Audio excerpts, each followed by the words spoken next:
Okay, so um, Colleen Hoover, she's everywhere these days, right? It's like Book Talk, Instagram, everyone's buzzing about her books, especially It Ends With Us. Yeah, it's kind of unavoidable, honestly. In a good way, I mean. Totally. And for good reason, it seems. I mean, she tackles these really intense relationships, the kind that, make you feel all the feels. Exactly. And guess what? You're one of those readers diving deep into It Ends With Us, ready to unpack it all. Definitely always up for a good book discussion. So what's got you hooked so far? I think for me, it's Lily. Yeah. Right from the first page, she feels so real. Oh, absolutely. She's dealing with her dad's death, this whole complicated family history. Yeah. But there's this strength to her, even a little bit of like dark humor in the way she sees the world.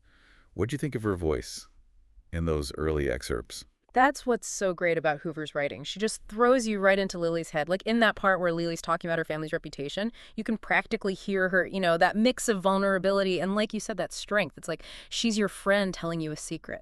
Totally. And then boom, Hoover drops that line about Lily falling for a homeless guy. I mean, talk about a hook. Right. Total page turner. So we know it's Atlas. But Hoover's smart, right? She holds back in the details. Instead, we meet Ryle.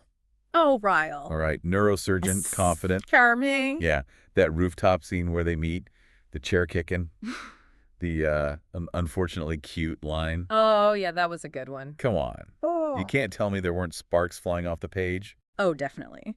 Hoover knows how to build that instant attraction. But she's also, slyly dropping those red flags right from the start. Ooh, good point. Like what? Remember when Ryle says he wished Lily was into one-night stands? Oh, yeah. It's subtle, but it reveals so much about him, his views on relationships, this need for control.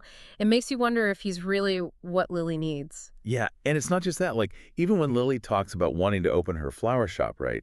Ryle, even though he's clearly into her, he kind of defaults to this practical, almost cynical view of it all. It's like they're on totally different pages. Exactly. Like, Hoover's hinting at this fundamental difference between them, setting up all this potential for, epic clashes later on. And that's what makes their connection. And the whole book so gripping. Hoover takes these flawed characters, throws them together, and we're left trying to figure out if their love is going to conquer all or crash and burn. And then just when you think you have them figured out, we get Lily's journal entries. Oh, yeah, the Ellen letters. That were suddenly in her head, So personal. Yeah. What do you think about her confiding in Ellen DeGeneres, of all people? Especially with everything she's going through with her own mother. I think it's brilliant. By having Lily write to Ellen, this larger-than-life figure, Hoover's able to tap into this deep need for connection that Lily has. And because it's Ellen, it feels safe, non-judgmental, like a fantasy almost. And it lets us see a side of Lily she might not show anyone else. That's so true. And it's through these letters that we finally meet Atlas, living in that abandoned house right next to Lily's chaotic home life. Right. He's immediately this, steady presence, especially during that scene with her dad. Hoover doesn't sugarcoat things, does she? Yeah. You see the reality of domestic violence. No, she doesn't. And Alice stepping in, trying to protect Lily. It's heartbreaking, but you really see his character shine through. Absolutely. He's got this quiet strength about him, this empathy that just draws you in. Remember that part where Lily finds his old gardening tools? And he's talking about how plants, kind of like people, need to be loved the right way to thrive. It's like that loved the right way thing. It's almost like foreshadowing, right? Totally. Like a hint at the struggles both Lily and Alice are going to face. Yeah. And speaking of struggles, Atlas just takes off. Yeah, Boston rain. Gone. It's like Hoover rips away this sense of safety right when Lily's starting to find her feet. And that's when Ryle shows up. Talk about a contrast. Right. I mean, he's everything Atlas wasn't. Successful, ambitious, driven. Oh, yeah. But, as we said, those red flags, they're there from the beginning. They are. It's like Hoover wants us to see how easily we can be drawn to the wrong people, Oh, 100%. Like those early excerpts, those little moments when Ryle's possessiveness shows. Yeah. Like the way he acts with Devin at the party, or when he insists on controlling their first date. It's subtle, but it's definitely there. Yeah, it's unnerving. And that's what's so good about Hoover's writing, I think. Ryle, he's not just some cartoon villain, He's charming, he can be sweet. But underneath, it's like this need for control. Yeah, and it slowly starts to, poison everything. Totally. That scene at Alyssa's party, when he basically kicks everyone out because of Devin. Oh, yeah. I mean, intense. Intense. It's like, whoa, red flag right there. Totally. But it's interesting because Lily's drawn to it too. Or at least she's confused by it. Of course. It's that push and pull you see in toxic relationships. Lily's attracted to Ryle's passion, but at the same time, she's picking up on these unhealthy patterns. It's messy. And then it happens. Ryle hurts Lily. Physically. Yeah, that scene. It's rough, right? It's rough. But you know what I appreciate? Hoover doesn't shy away from it. Like, she doesn't sugarcoat the reality of domestic violence. No, she doesn't. And she handles it with such care. You really feel the shock, the disbelief, the confusion that Lily goes through. And the aftermath, too. Like, Lily trying to rationalize it. Being afraid to tell anyone. Yeah, that fear of judgment. It's so real, unfortunately. So many victims experience that. And just when you think things can't get more complicated, guess who's back? Don't tell me. Atlas. Of course. Back in Lily's life. Just as she's trying to deal with everything with Ryle. Talk about a wrench in the works. And remember that part where Atlas admits he lied about the girlfriend? But what? Oh, yeah. It's like, where did that come from? Huh? So out of character for him. I know. It made me question everything about him. Right. It's like Hoover is forcing us to confront this idea that maybe good guys aren't always so good. It's true. And on the one hand, yeah, lying is not cool, but then you think about his reasons. Yeah. He clearly loves Lily, like deeply. Maybe he thought he was protecting her. I can see that. It's messy, though, right?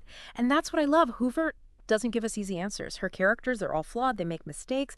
It makes them so much more human. Totally.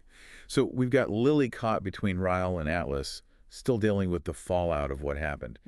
And just to add another layer, she finds out she's pregnant. I mean, talk about a curveball. Suddenly, it's not just about Lily and her feelings. Right. There's a whole other layer to everything now. Exactly. It makes her choices even more complicated. And it really highlights that cycle of abuse that Hoover keeps coming back to. Remember those conversations between Lily and her mom? Oh, yeah, so powerful. You can see how Lily's own experiences with Ryle, they mirror what her mom went through. It's like history repeating itself. Exactly. But at the same time, Hoover's showing us that Lily has a choice. She doesn't have to follow the same path as her mom. And those conversations, they're so raw, so honest. You really feel the weight of their shared history. But there's this understanding that Lily has the strength to break the cycle. Yes, and she does, even with everything she's going through, the pressure, the impossible decisions. Lily takes control of her own story. She doesn't let herself be defined by what happened to her. It's pretty amazing. Although Hoover doesn't make it easy for her, or for us, I guess. I mean, Ryle, he tries to change. There are those moments when you see, like, real vulnerability. Yeah. He's not a monster, that's for sure. No, he's not.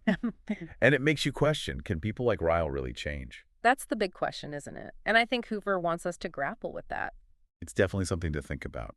But I think through Lily, we see that healing is possible. That breaking free from toxic patterns, it is possible. It doesn't excuse what Ryle did, but it shows how strong Lily is. Exactly. And let's not forget about Atlas, right? Through everything, he's there for Lily, a constant source of support, even when he messes up. Yeah, he's like a rock for her. And it reminds you that love can exist even in the toughest times. Totally. It's that reminder that even when things feel impossible, even when we're hurting, there are people who will fight for us, who will believe in us. I love that. And I think that's what makes It Ends With Us such a powerful story. It's about survival, about finding your own strength and believing you deserve love, even if the journey is messy as hell. So well said. It's a story that stays with you. It really does. And on that note, I think it's time to wrap up this deep dive. But keep those conversations going, right? Absolutely. What choices did each character make? Yeah. What were they thinking?